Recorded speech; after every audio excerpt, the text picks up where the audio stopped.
You know, I'm not going to talk to you today about Armenia and what is happening there. Some worrying developments. I'm not going to talk about COVID-19, the pandemic, the double infections that are taking place and why. I'm not even going to touch upon the broader MENA and Gulf regions, which is somehow my own political backyard. Today, in these few minutes, I'd simply like to reflect with you on the latest chapter of violence in Jerusalem at a time when Christians celebrate Easter. Some have celebrated last Sunday, others will celebrate next Sunday. Jews with Pesach and Muslims observing Ramadan. So welcome to Intuitive Reactions number 43. Now it is self-evident, but let me say that at Ramadan, during the holy month, every year, when Muslims fast and give alms and go to prayer, there is often a ramp up in the confrontations between Palestinians and Israelis. And some of those confrontations take place in the Al-Aqsa Compound.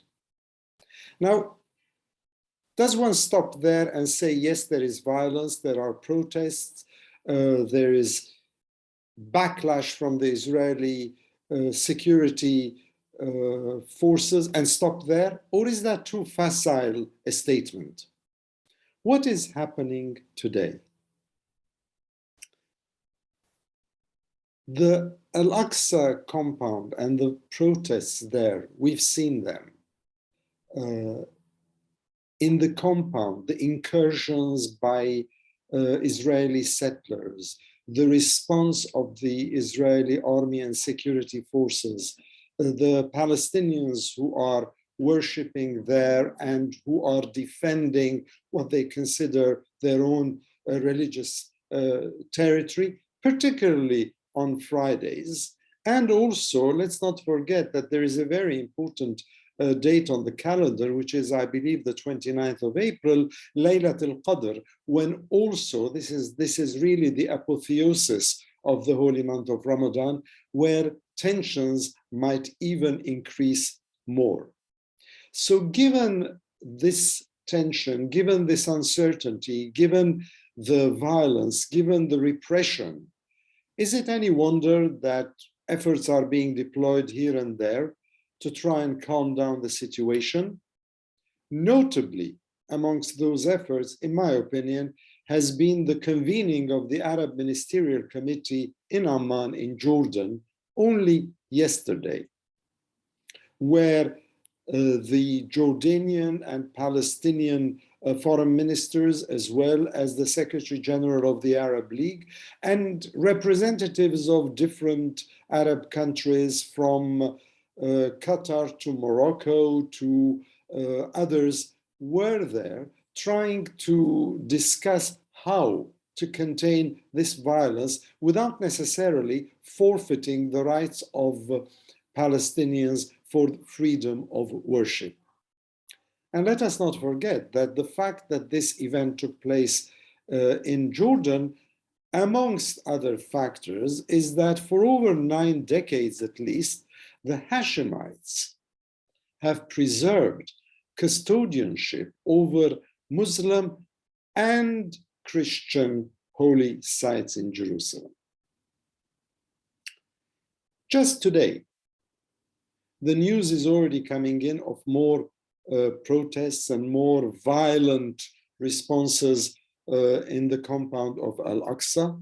And also, I've seen many pictures on different TV channels showing Palestinian Muslims trying to get into Jerusalem from different parts of the West Bank, particularly the famous, or should I say infamous, Qalandia checkpoint crossing, or Mahsom, which is north of Jerusalem, between Ramallah and Jerusalem, and how thousands upon thousands of people are queuing there, waiting to be allowed by Israel to go into Jerusalem. And I even heard that Dr. Mustafa Barghouti had been detained for a while at this very checkpoint. Why do I mention his name in particular? Because for a Western audience, which is what my YouTubes usually address, Dr. Mustafa Barghouti is well known for his peaceful initiatives and for being outspoken about the rights of Palestinians under occupation. Now, with these tensions, let me share with you, suggest to you, offer to you a few points for you to mull over. Why is this happening and why is this so bad? Well, let's start with the Israeli coalition government, the Naftali Bennett Yair Lapid government. It is desperately trying to prove its Jewish nationalist laurels at a time when it itself is hugely weak. Let's not forget that a member of that coalition government, Idit Sliman, a Yamina member of Knesset, withdrew from the coalition, and she said that well, the withdrawal was basically to do with kosher food, but it also has to do, I think, with deeper political issues. So it is really on a touch and go line whether the coalition survives or not, and therefore it is trying to show how very Jewish it is in its defense of Jewish rights, including, incidentally, the rights of settlers. And also, let's not forget that Benjamin Netanyahu is breathing down Naftali Bennett's neck, trying to show how this coalition government is useless and how he would do a better job, as if he did do a better job for all those years when he was himself prime minister. The second thing about this government, the coalition government in Jerusalem, is that Mansour Abbas and his Ram party have been part of it. Now, this in itself had been really a cataclysmic event in the political history of Palestinian Israeli Arabs. Why?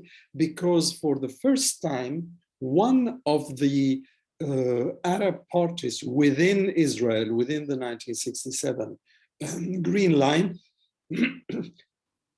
decided to move out of the joint list and become a partner in the government with Naftali Bennett as prime minister. Now, of course, given the credentials of this party as being Islamist, I suppose I could call it, there was a lot of criticism as to how they would lend their support to this government. But Mansour Abbas made an argument, a counter-argument, that it is better to work for the rights of Israeli Arabs from within the coalition than from the outside, where it is even more powerless. However, with the violence, with the wounded, with the deaths, with everything that is happening in Jerusalem and across the West Bank of Palestine, I believe that Mansour Abbas now, whose party has suspended its participation in the coalition government during, incidentally, a time when Parliament, Israeli Parliament, Knesset, is in recess, so no big deal, you might tell me, at the moment, that it suspended its role in the government, but it is under a lot of pressure to withdraw from the government and no longer lend its support. If this were to happen, because the violence increases and it becomes almost impossible for the Shura Council, the party itself, to maintain its presence in the coalition, you can well say goodbye to this government and we go back to square one and we start again the whole story of elections and who will be able to run the country. The third point I would share with you for your reflection is that settlers are becoming more daring. look at what's happened in Al-Aqsa Compound. They're just walking there, protected by the Israeli army. They're walking there because they want to practice their Talmudic rituals, and they want to show their presence there because the site of Al-Aqsa is also where Jews had, or they say that it is the physical site where they had their temple. So the daring nature of the settlers, who feel more empowered, more able to exercise their convictions without fear or favor, is what is making the situation even more difficult. And it's not only in the Aqsa compound. There's been the story where settlers came and confiscated part of Petra Hotel near Jaffa Gate in Jerusalem, and the Greek Orthodox Patriarch of Jerusalem has been protesting, lobbying for the Israeli authorities to help him reclaim the Petra Hotel. That is also another story. I'm not going to go into the dynamics of it because I don't really have the time in these few short minutes. Suffice it for me to say the daring nature of settlers who feel that this is their country, and anybody else, everybody else, can either accept that or go away, my way or the highway. Then the fourth point I would also suggest, which is to make some sort of a comparison, to draw comparisons between what is happening in Jerusalem today and what is happening at the Ibrahimi Mosque in Hebron. Ibrahimi Mosque in Hebron is where all three faiths believe that it's the burial place of Abraham, the prophet Abraham, actually, as well as Sarah and Isaac and Jacob. Now, the Israeli occupation forces divided authorities, if you want, divided the Ibrahimi Mosque between Muslims and Jews, following a massacre committed by Baruch Goldstein, a Jewish settler, in February 1994, in which 29 Palestinians died. Some 150, I think, were also injured. So that mosque now has become a venue where both Muslims and Jews on different times and different days worship. And this has become a way of basically giving Israeli settlers, and if you've ever been to Hebron or if you know Hebron, there is a handful of settlers, radical religious settlers, terrorizing a huge Palestinian Hebronite population. Just ask the ecumenical accompaniment group who go to monitor what is happening to human rights of Palestinians in Hebron, and they will tell you stories about that. By the way, the EAPPI, and I digress, is a program that is run by the World Council of Churches in Geneva. So this is what is happening there. And only, was it today, I believe, a couple of days ago, Israeli settlers held a concert at this mosque in Hebron, which is in the West Bank, which technically is occupied territory under international law, in order to mark Passover, Pesach. After the occupation forces, the Israelis banned Muslims, worshippers, from accessing the Muslim holy site. Now, why do I suddenly introduce Ibrahimi Mosque when I was talking about Al-Aqsa Compound and the Al-Aqsa Mosque in Jerusalem? Because in my opinion, and I am not unique in that opinion today, a similar scenario is gradually being laid out for Al-Aqsa Mosque. If Israel managed to introduce a rota system where Muslim worshippers and Jewish worshippers would go and worship at Al-Ibrahimi Mosque in Hebron, I believe that what is happening now in Jerusalem is that the same scenario, the same setup, the same mise en scène is being prepared so that Israeli settlers will also be given the right to have the possibility of going onto the compound and worshiping there.